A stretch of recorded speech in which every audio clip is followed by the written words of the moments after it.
नमस्कार, NMF news पर आप सभी का बहुत स्वागत। मैं हूं आपके साथ अभिषेक पुंडीर। चंद घंटे बचे हैं जब महाराष्ट्र और झारखंड का रिजल्ट आने वाला है। उससे पहले सभी राजनीतिक पार्टियों ने, दोनों गठबंधनों ने महाराष्ट्र की अगर बात करें तो अपनी अपनी रणनीति बना ली है। शरद पवार की तरफ से एक गुप्त मीटिंग बुलाई गई, एक सीक्रेट मीटिंग बुलाई गई। क्या कुछ उसमें हुआ अभी तक सामने नहीं आया है। वहीं एकनाथ शिंदे की प्लानिंग कुछ और है, क्योंकि 23 नवंबर का दिन है। एक गठबंधन की हार होगी तो एक गठबंधन की जीत होगी, और अगर महाविकास आघाड़ी की हार होती है तो फिर किस तरीके से पिछले चुनाव में हमने देखा किस तरीके से वो रोना रोते हैं, रोना पेटना करते हैं, शायद उसी की भी तैयारी हो। तो क्या कुछ महाराष्ट्र में होने वाला है, किसकी सरकार बनने वाली है, उन्हीं सब बिंदुओं पर चर्चा करने के लिए मेरे साथ मौजूद है हमारे वरिष्ठ सहयोगी पंकज प्रसून। बहुत बहुत स्वागत सर आपका।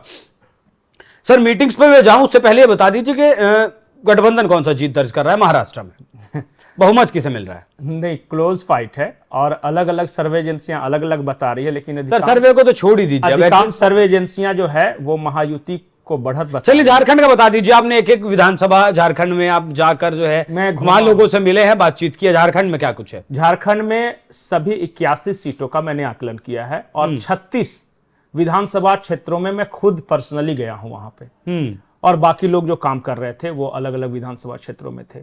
मेरा अनुमान यह है कि एनडीए 38 से 42 और जो हेमंत सोरेन के नेतृत्व में जो गठबंधन है इंडिया अलायंस, वो 37 से 39। ये मेरा आकलन है। 2 है वो निर्दलीय रहेंगे। वो कंफर्म है? नहीं, कंफर्म नहीं है, ये अनुमान है। कंफर्म तो जब फाइनल रिजल्ट आ जाएगा तब है। और मैं चाहूं तो 81 सीट दे सकता हूं कि कौन कहां पे आगे है, कौन कहां पे पीछे, लेकिन मेरा अनुमान यही है, क्लोज फाइट है। और कारण मैं बता सकता हूं। नहीं, ये हम आपसे कल सब कुछ जो है 81 सीटों का जो है पूरा विस्तार महाराष्ट्र में मैं बता, महाराष्ट्र में जो गुप्त मीटिंगों का दौर चला है इस पर थोड़ा सा नजर डालिएगा। वो भी मैं बता दूंगा। पहले महाराष्ट्र के मैं अपना आकलन बताता हूं। 135 से 157 ये रहेगा महायुति का। 135 से 157 और 113 से 135 ये रहेगा महाविकास आघाड़ी का, और बाकी 13 के आसपास निर्दलीय वहां जीत रहे हैं। 11 से 13 निर्दलीय हैं वहां। ये रिकॉर्ड करके रखिएगा, कल काम आएगा। अब आते हैं महाराष्ट्र। मतलब दोनों राज्यों में सरकार नहीं बनवा रहे कांग्रेस की। चलिए, ये अब जो नहीं, मैं कह नहीं रहा हूं सरकार नहीं बनेगा, ये आकलन है। जहां लीड दिख रहा है वो मैं बता रहा हूं। और रही बात अब महाराष्ट्र की राजनीति पर आते हैं जी। आज सुबह सुबह एक बड़ी घटना हुई है महाराष्ट्र की राजनीति में। बारामती एक जगह है, वहां पे अजीत पवार के पोस्टर लगाए गए हैं जिसमें उन्हें अगला मुख्यमंत्री बताया गया है। ये तो प्रेशर पॉलिटिक्स सब अपनी अपनी तरफ से करेंगे जी। दूसरी ओर नाना पटोले का एक बयान आया है जिसमें उन्होंने ये कहा है कि जिस पार्टी की ज्यादा सीटें रहेगी मुख्यमंत्री का चेहरा उसी पार्टी से रहेगा। उसका पलटवार संजय राउत ने कर दिया। ऐसा कोई गणित है ही नहीं। संजय राउत को 6ठे नंबर की पार्टी लेके कह रहे कि मुख्यमंत्री मेरा बनेगा। हाँ। ऐसा होता है क्या? आप बताइए कि उद्धव ठाकरे लिए लड़ झगड़ के 91 सीटें, लेकिन आ रही है उनकी 20-22 मैक्स। तो 50-60 सीटों का तो नुकसान सिर्फ इनकी वजह से हो रहा है। तो अब जो कहा जा रहा था कि जो संवेदना वाला वोट है, लोग जुड़ गए हैं उद्धव ठाकरे के साथ, दोबारा से तीर कमान छीन लिया, पार्टी का नाम छीन लिया, बाला साहब ठाकरे की निशानी छीन ली। हो गया ना, लोकसभा चुनाव लड़ लिए ना, दिख गए ना संवेदना और सहानुभूति वाला वोट। और उसके बाद से लोकसभा चुनाव में देखिए, लोकसभा चुनाव में महाराष्ट्र में अच्छा परफॉर्मेंस किया था महाविकास आघाड़ी में। इसका कारण था वो संविधान खत्म कर देंगे, आरक्षण खत्म कर देंगे, उसके बाद इस देश में दोबारा चुनाव नहीं होगा, और बहुत व्यापक पैमाने पर ये नैरेटिव फैलाया गया था। अब मतलब आप कह रहे हैं विधानसभा के चुनाव देख लीजिए। विधानसभा के चुनाव में दर्शक जानते हैं कि राज्य सरकार तो संविधान खत्म कर नहीं सकती, आरक्षण खत्म कर नहीं सकती, वोट देने का अधिकार छीन नहीं सकती। तो ये मुद्दा तो उनका चला गया। रही बात की हांडी एक बार चढ़ चुकी, वो नहीं हो गया ना, अब नहीं होगी। दूसरी बात है कि इस बार वहां जो सबसे ज्यादा चर्चा जिस बात की है वो है लाडली बहना योजना की। जिस दिन तक चुनाव हो रहे थे 5 किस्त हर महिला के खाते में वहां पड़ गई थी। 2,500 की। अब 3 किस्तें नहीं, 5 किस्तें आ गई थी। 5 किस्तें आई थी, मतलब 12,500 रुपए डायरेक्ट हर महिला के खाते में। 12,500 रुपए एकनाथ शिंदे की सरकार डाल चुकी थी। इसका असर ग्रामीण इलाकों में बहुत है और ये बहुत हिट योजना है वहां। ये गेम चेंजर साबित। मैं इसलिए बोल रहा हूं कि पिछली बार जो लोकसभा चुनाव की मैं बात कर रहा हूं, जो वोट मिले थे महाविकास आघाड़ी को मिले थे 45.7%।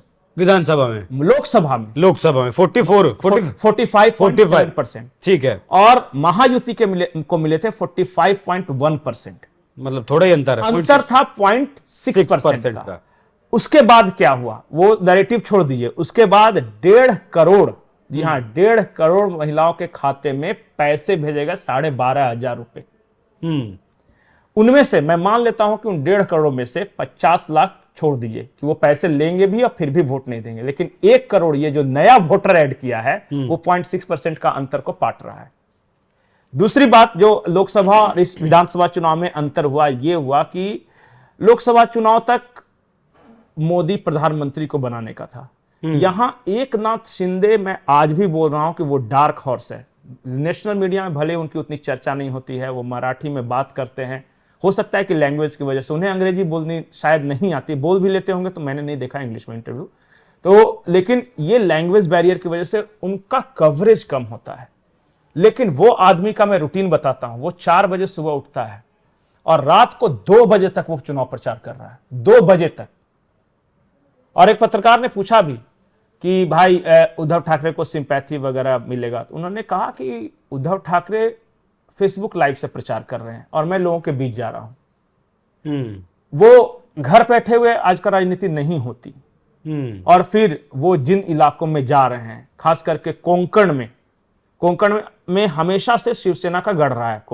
कोंकण में लोकसभा में महायुति को बढ़त थी। इस बार उनका कहना है कोंकण की 70% से ज्यादा सीटें महायुति को आ रही है, 70% से ज्यादा सीटें।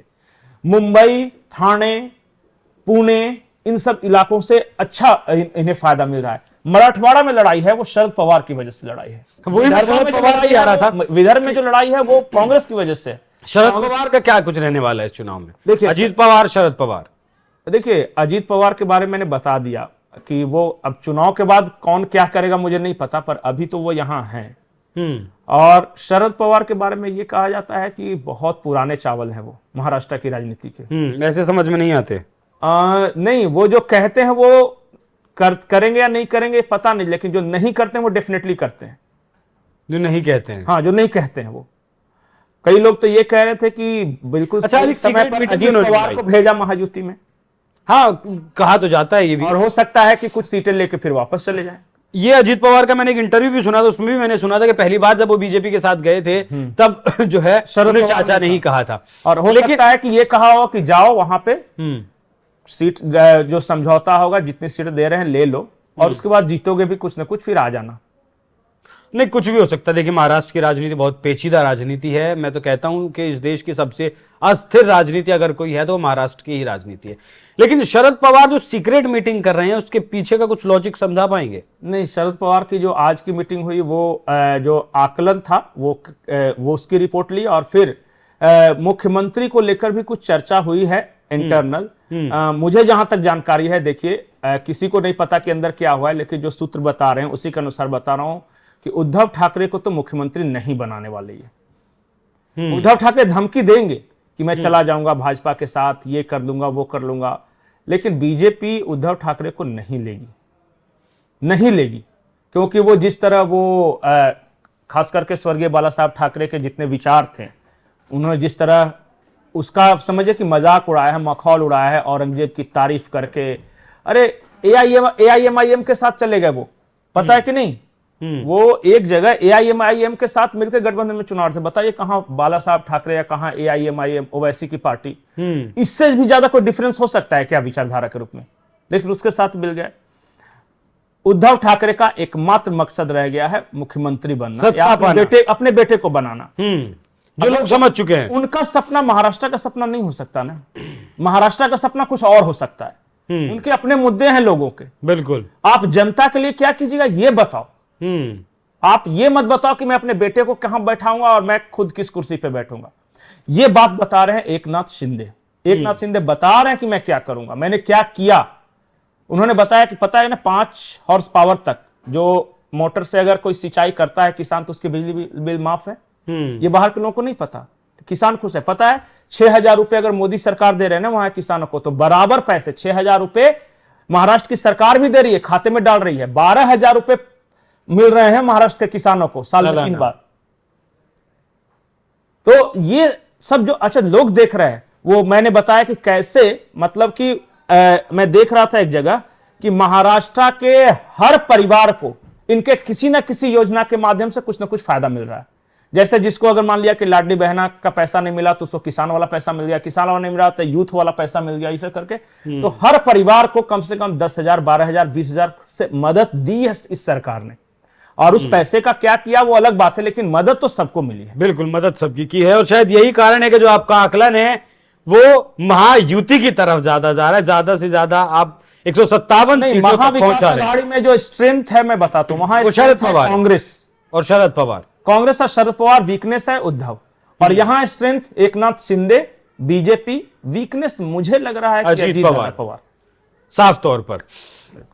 तो बहुत ज्यादा वक्त नहीं बचा है, सिर्फ कुछ ही घंटों के बाद हम भी आपके साथ लाइव जुड़ेंगे महाराष्ट्र और झारखंड के नतीजों को लेकर। लेकिन जो मीटिंगों का दौर, बैठकों का दौर चला है, कहीं ना कहीं कुछ ना कुछ तो खिचड़ी चुनाव से पहले पक रही है कि चुनाव के बाद नतीजे अगर पक्ष में आते हैं तो क्या करना है, अगर पक्ष में नहीं आते हैं तो क्या करना है, क्या कुछ देखने को मिलेगा 23 नवंबर के दिन। उसके लिए आप जुड़े रहिए एनएमएफ न्यूज के साथ। पंकज जी, इस चर्चा पर जुड़ने के लिए बहुत बहुत धन्यवाद। चर्चा कैसी लगी दर्शकों कमेंट कर जरूर बताइएगा। धन्यवाद।